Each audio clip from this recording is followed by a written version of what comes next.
माँ Chamunda recording studio Jodhpur.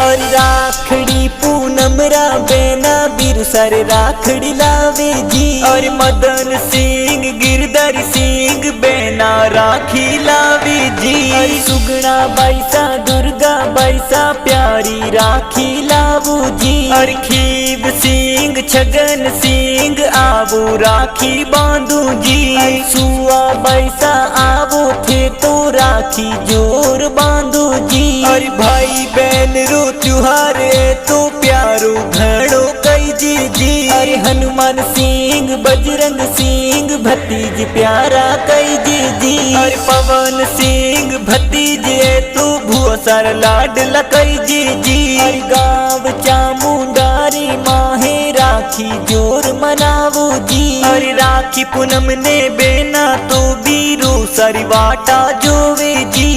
Arjun Chamunda तो है तो प्यारा गाना गावे जी। और माँ चामुंडा रिकॉर्डिंग स्टूडियो में गाना धूम मचावे जी।